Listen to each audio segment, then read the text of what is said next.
main topic, I should say, for today's update is this. And it's basically these ayahuasca meetings are happening all over the United States on a weekly basis. And what's amazing about this, it's being sort of hailed, in my opinion, as a new LSD.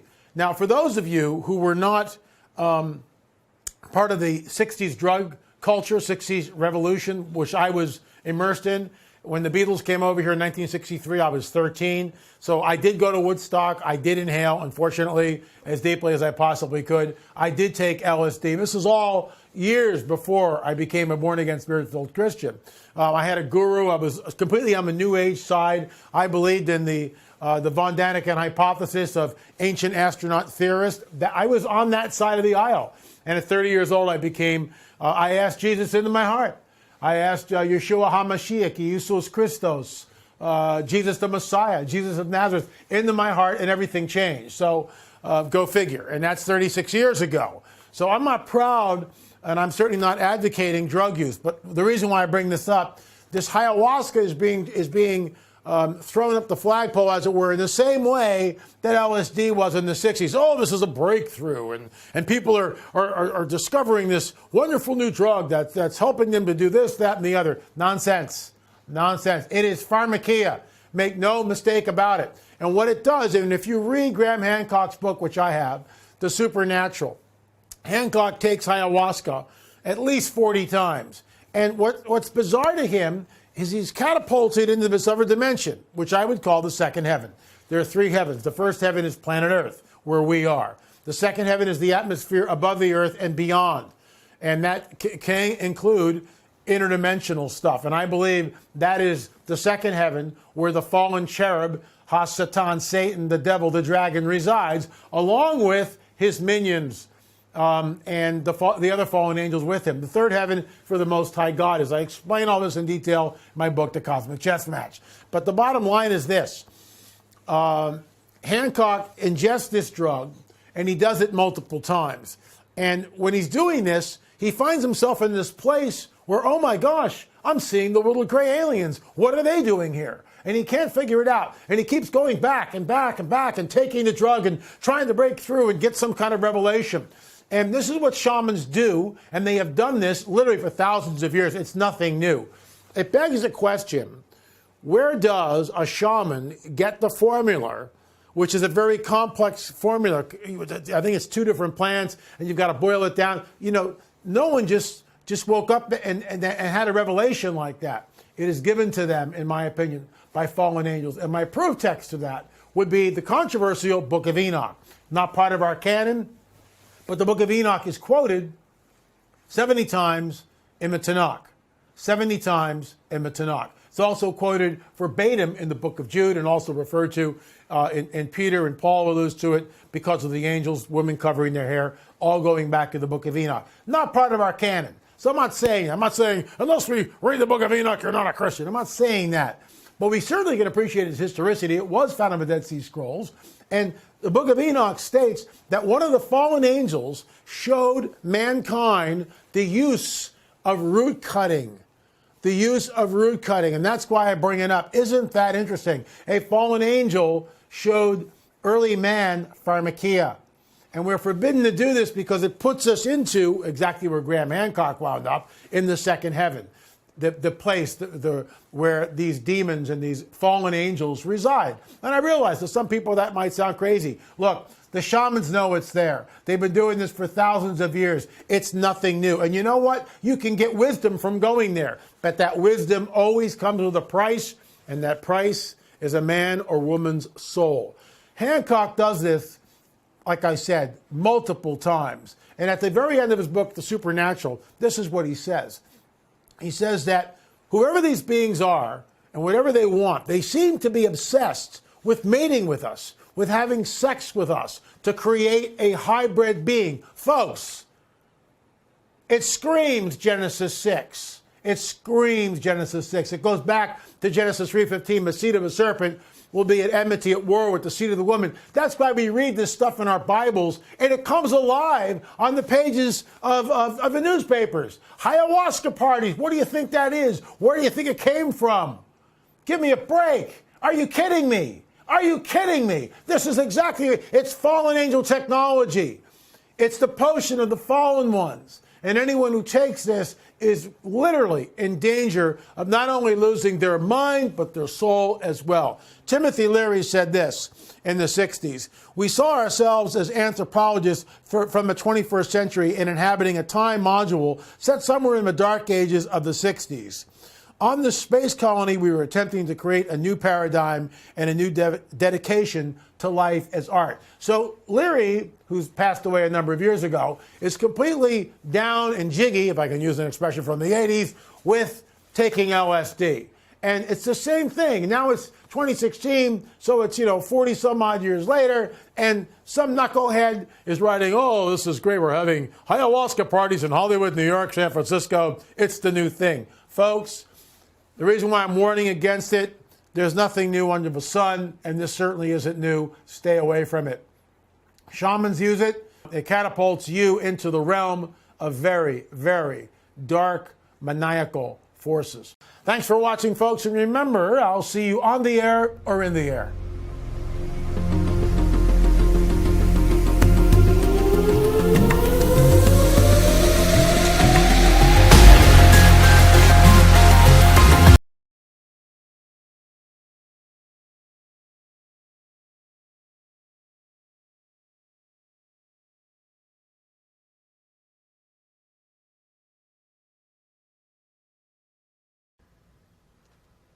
Okay, here's a couple just new slides I put in, and then we'll try to process this. I know our time's getting away.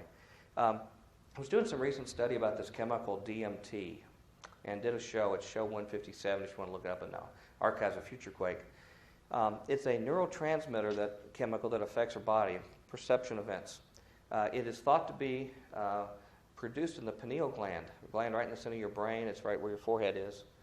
And elsewhere in the body, but it is normally neutralized by other chemicals in your stomach that take away its unique properties. But you can overwhelm it.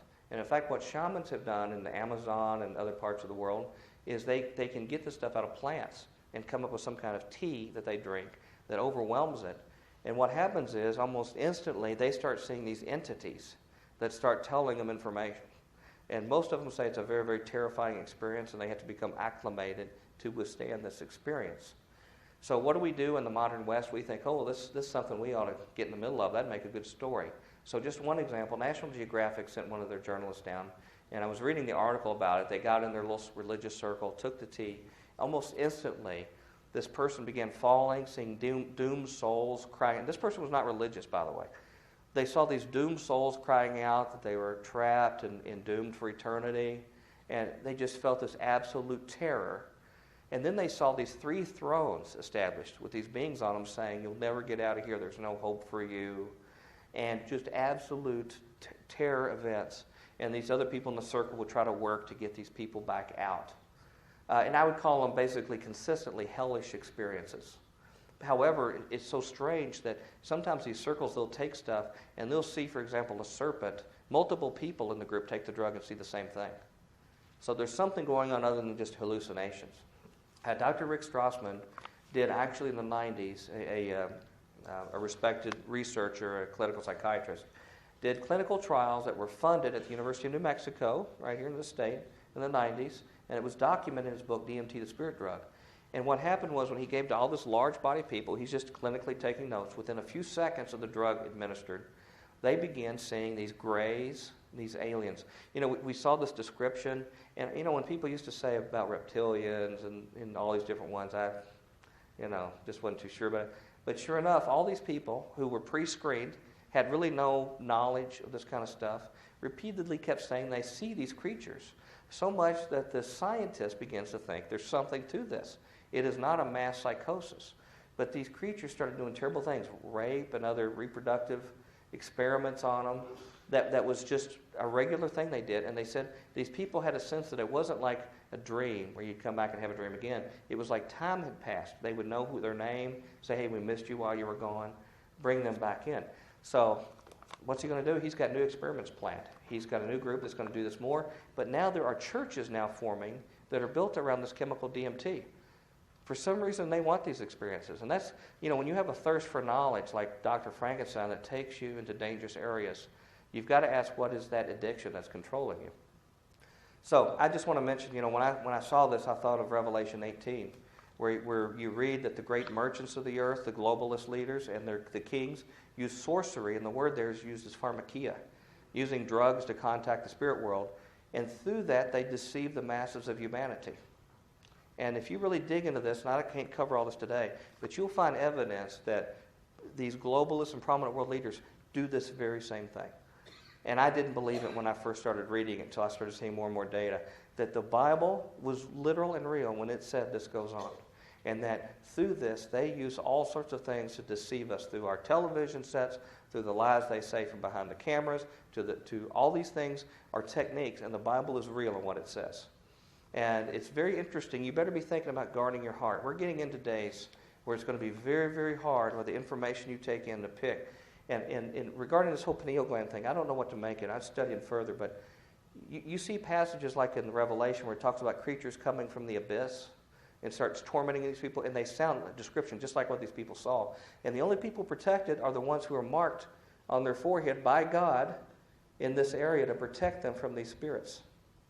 So there's something going on. There's a portal that God meant to stay closed, maybe out of the garden for our protection. But we don't leave well enough alone, and we're convinced to open these portals, and terrible things are getting ready to happen. And you just better guard your hearts and only let the Word of God and the testimony of whatever upright and pure come in there to be able to understand these things. Okay, getting a little bit closer, still in the ancient world, the Oracle at Delphi. Everybody came, citizens, kings, everyone came to this location at Delphi to see the oracle to get answers. And the reason why is there was a group of priests who interfaced with the people, and then there was this oracle that would actually lean over some area where they were burning some leaves and would sniff these noxious fumes and say these mysterious words that the priest would then say, well, here's the answer you're looking for. Here's what's going to happen in the future. Sort of like your magic 8-ball, so to speak, They'd ask them the question, they'd do their bit, and they'd give them the answer. So the whole concept of oracles to get information from the other side lasted for over 1,000 years. And there would be oracles that would take their place. Well, it was interesting. They had a sliding scale. If you were a regular citizen, they charged you 2 days' wages. If you were a military person, they assumed you had more money, they raised their amount. So we see a merging of sort of a little business growing out of this whole process of contacting the other side. That lasted really in force until about AD 362. The oracle said, the age of Apollo is over, because they felt Apollo was down in that pit telling them, which is very interesting because you read the Hebrew version of his name in Revelation being in a pit as well. But they said, oops, it's over, and so it was thought to have died out. But now we have evidence that people are going back and doing these same practices today. They're trying to set up the same thing and get oracle data, reproduce the techniques and rituals that they did. And then another quote from her, Satan, the serpent of Genesis, is the real creator and benefactor, the father of spiritual mankind. Now remember back in Sumer and their beliefs of Enki and Enlil? We've seen those same shadows going throughout history. There's 2 versions of what happened in life and what impacted mankind. Makes things simple, 2 choices, A or B.